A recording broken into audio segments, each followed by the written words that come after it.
Ya, assalamualaikum warahmatullahi wabarakatuh. Selamat pagi teman-teman sekalian.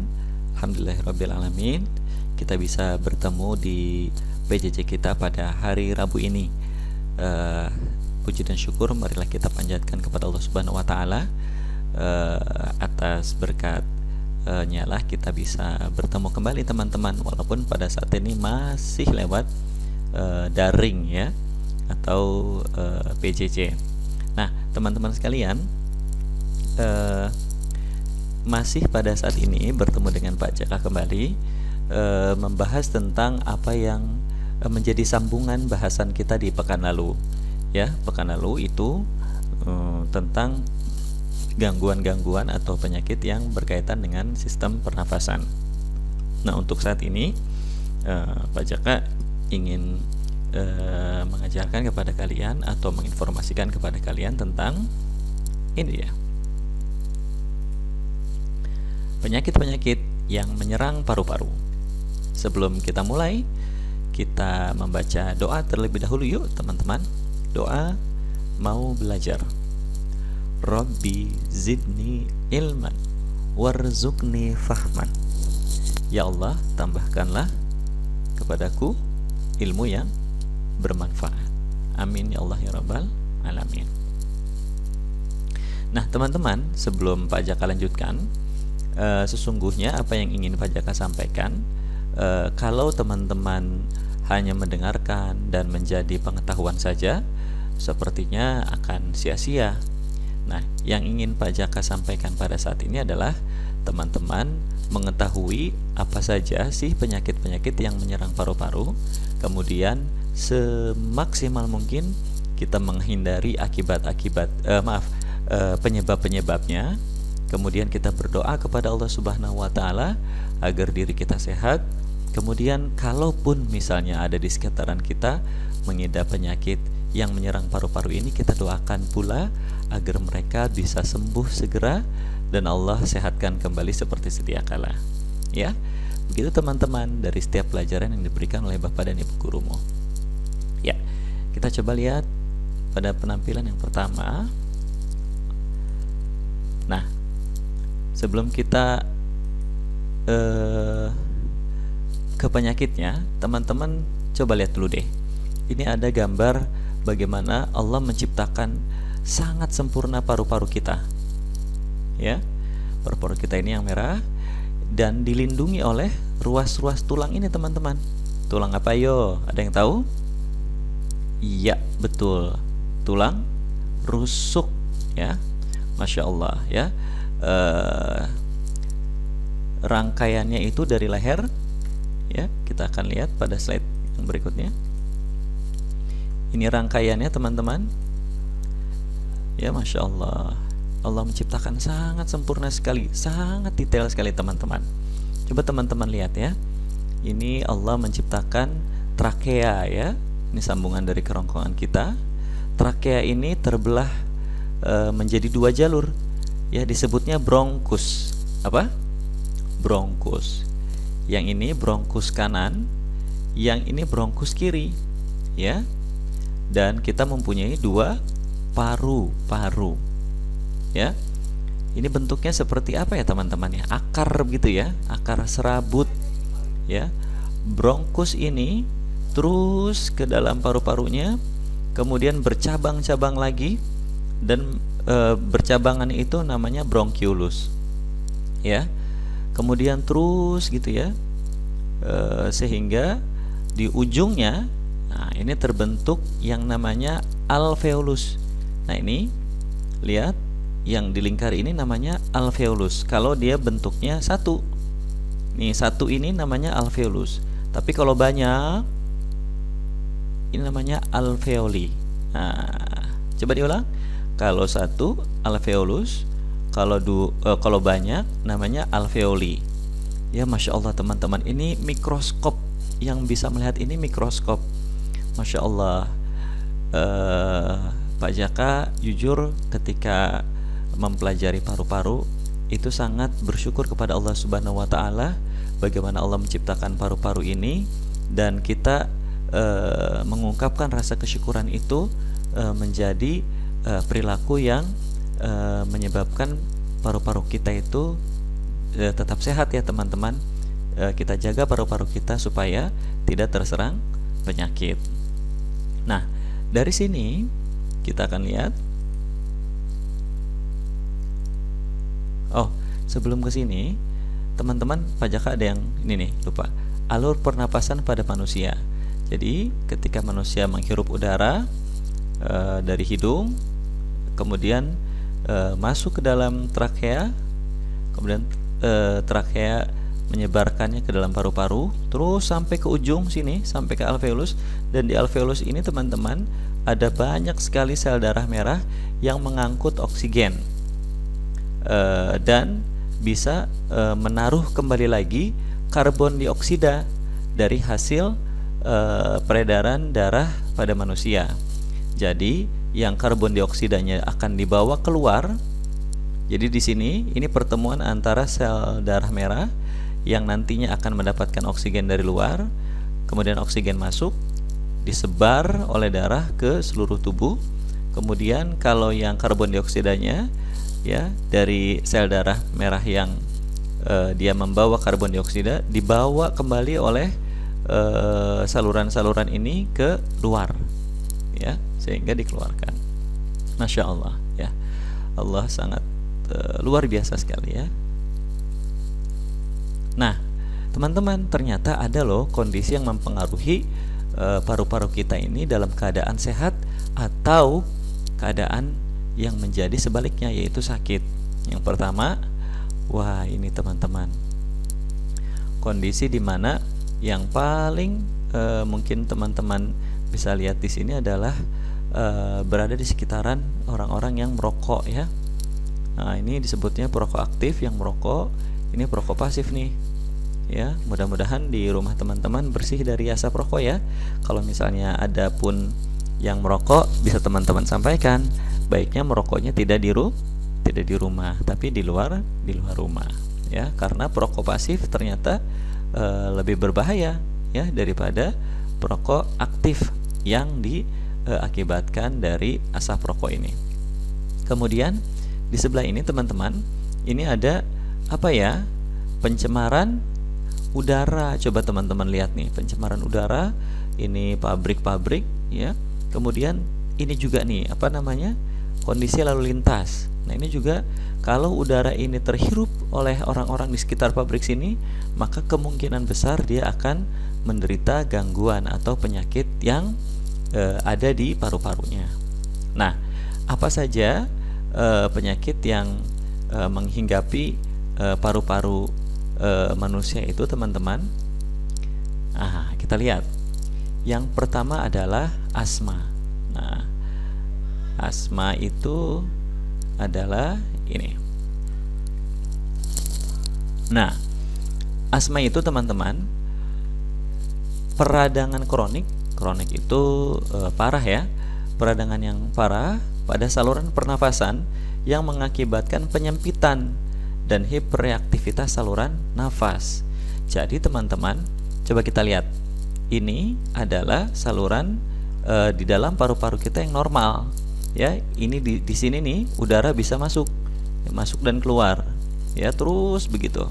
Nah, pada penderita asma itu ternyata di sini menyempit, teman-teman.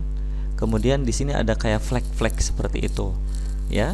Dan kalau dia sempit, maka tentu saja udara yang masuk juga sedikit. Maka maka kita menjadi sesak, ya. Kalau asma ini dapat mengenai semua umur, tidak yang tua saja, tidak anak-anak saja, tapi semua umur, ya.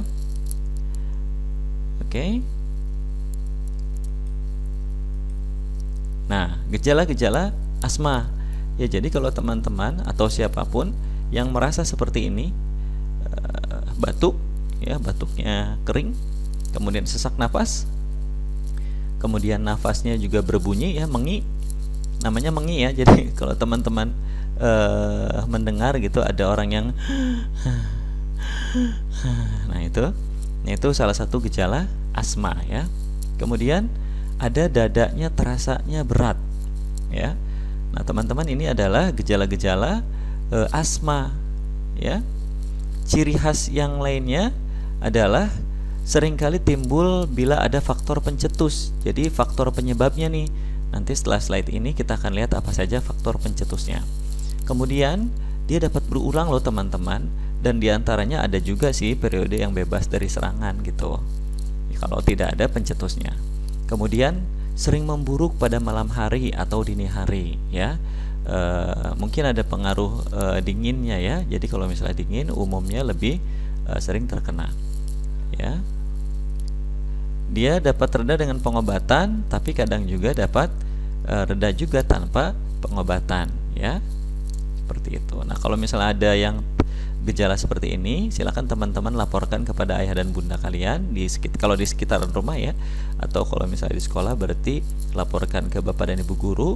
Kemudian nanti kita akan tangani untuk dibawa ke fasilitas pelayanan kesehatan yang ada di wilayah kita, atau puskesmas lah, seperti atau rumah sakit, ya.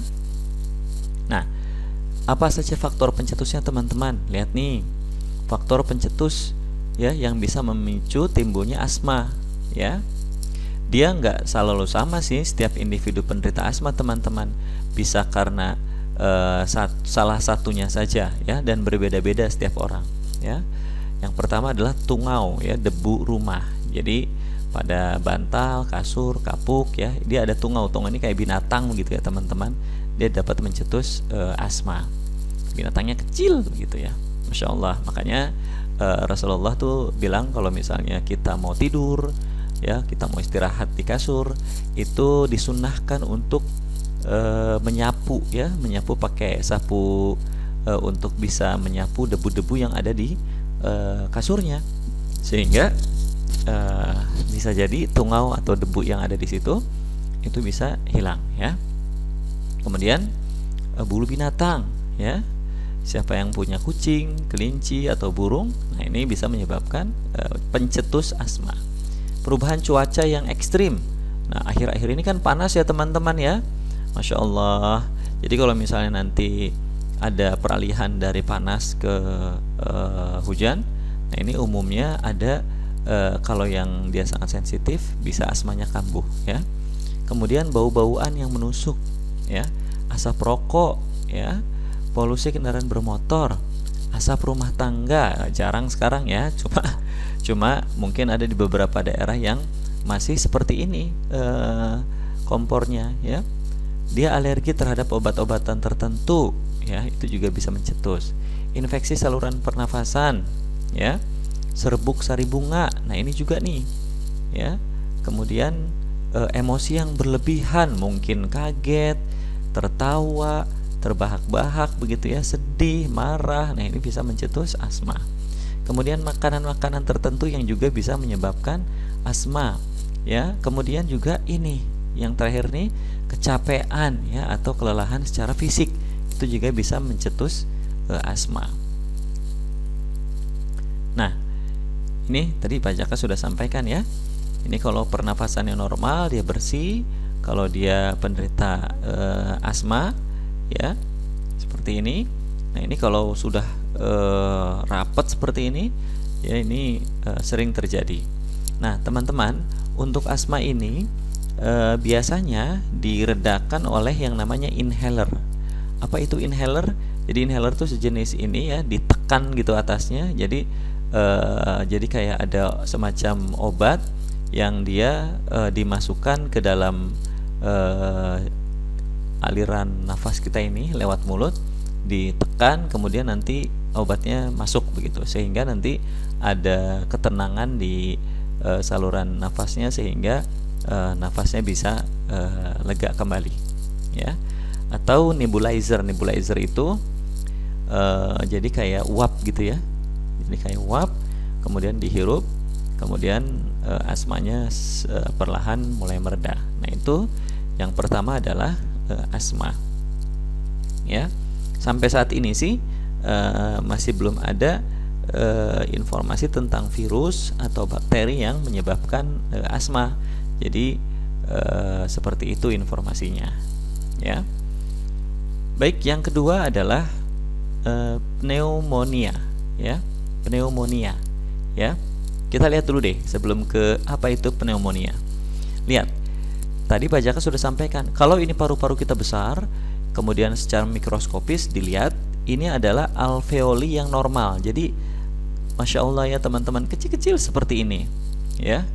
Tapi ketika ada seseorang itu kena pneumonia, maka yang terjadi adalah si alveolinya ini kayak ada airnya gitu teman-teman, ya.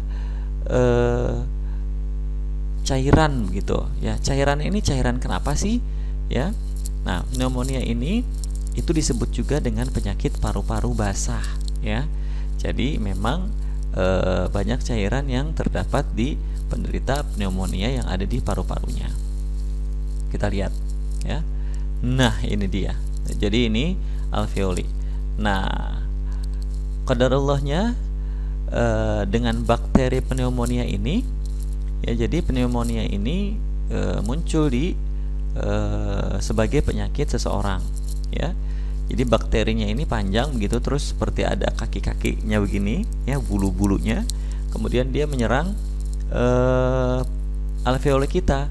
Nah, karena dia menyerang, kemudian alveoli ini melakukan perlawanan. Nah, sisa-sisa perlawanannya itu akhirnya menjadi cairan seperti ini dan tidak mudah untuk keluar. Makanya dia ngembang begitu ya. Jadi dia tetap ada di paru-paru.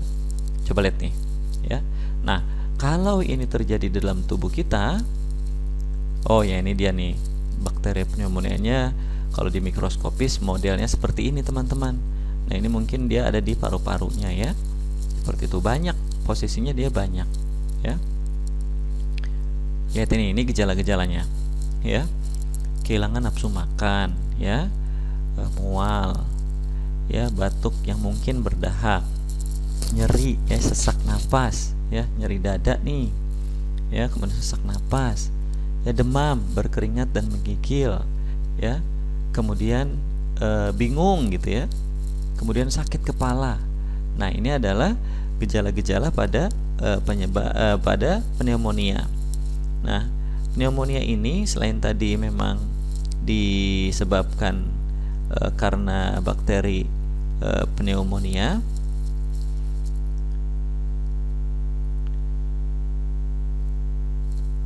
ya, dan gejala-gejalanya tadi kita sudah pelajari ya teman-teman semuanya.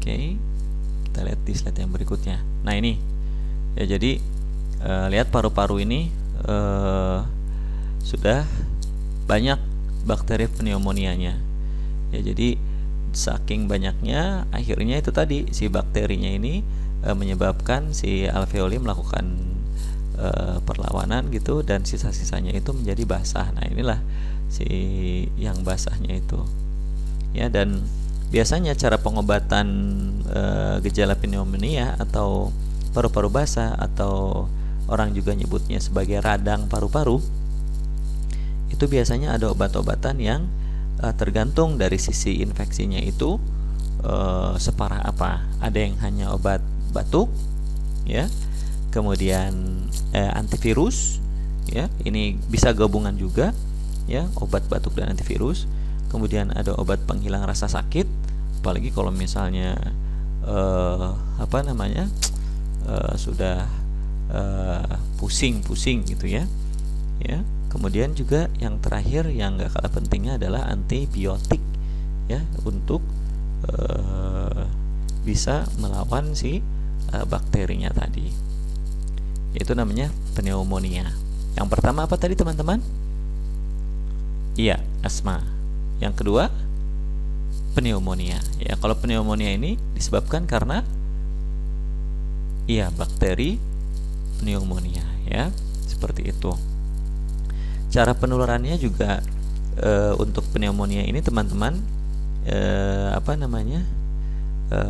baiknya kita berjaga-jaga dari orang yang terkena pneumonia ini, karena khawatirnya bisa menular ya.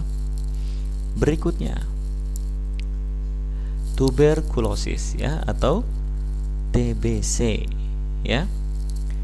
Nah, kalau TBC, kalau tadi pneumonia itu oleh bakteri, kalau TBC ini bakterinya beda ya. Bakterinya bernama Mycobacterium tuberculosis. Sekali lagi ya, Mycobacterium tuberculosis ya. Nah, sama seperti penyakit flu ya, bakteri ini menular melalui udara teman-teman. Jadi ketika penderita TB ini batuk, ya batuk, tertawa, nyanyi, bahkan ngobrol aja nih, ngobrol, kemudian si kena air cipratan ludahnya gitu. Nah, itu kita bisa tertular ya, seperti itu, dan sangat rentan sekali ya, seperti itu. Nah, ini adalah gejala-gejala seseorang dia penyakit TB ya, atau tuberkulosis. Gejala utamanya itu teman-teman lihat ini, batuk berdahak terus-menerus lebih dari 2 minggu ya. Gejala utamanya itu ya. Nah, gejala tambahannya kita lihat di sekeliling-keliling ini. Yang pertama, sesak nafas dan nyeri dada ya. Kemudian pada kasus-kasus tertentu, batuk yang ditimbulkan itu bercampur dengan darah ya. Kemudian berat badannya turun teman-teman, walaupun 2 minggu tapi berat badannya turun banget ya, bisa sampai 10 kilo turunnya ya. Kemudian demam meriang berkepanjangan ya. Kemudian walaupun demam tapi dia berkeringat gitu di malam hari teman-teman, walaupun gak ada kegiatan apa-apa ya. Yang berikutnya, yang paling terakhir adalah nafsu makannya menurun drastis ya. Ini adalah gejala TB, dan biasanya yaitu tadi ya, yang tadinya gemuk jadi kurus seperti itu. Nah, biasanya pada kasus-kasus TBC ini dokter memberikan pengobatan TB, dan minimal itu rata-rata biasanya antara 6 bulan sampai 1 tahun, dan kita nggak boleh nggak boleh lupa gitu ya, sehari pun, karena nanti dosisnya, informasinya diulang lagi ya, peminumannya, seperti itu. Nah, teman-teman, untuk pencegahannya gimana? Nah, yang pertama, untuk tuberkulosis ini pada awal-awal ketika bayi itu ada yang namanya imunisasi BCG ya. Imunisasi BCG itu untuk mencegah TBC ya, dan biasanya itu diberikan pada saat bayi ya. Kemudian masker. Nah, bagi para penderita, atau kalau misalnya ternyata ada di sekitaran kita, naudzubillah min dzalik ya, ada yang terkena TB, pastikan teman-teman menjaga jarak dan memakai masker. Itu untuk pencegahannya, sehingga teman-teman dimungkinkan untuk tidak terkena TB.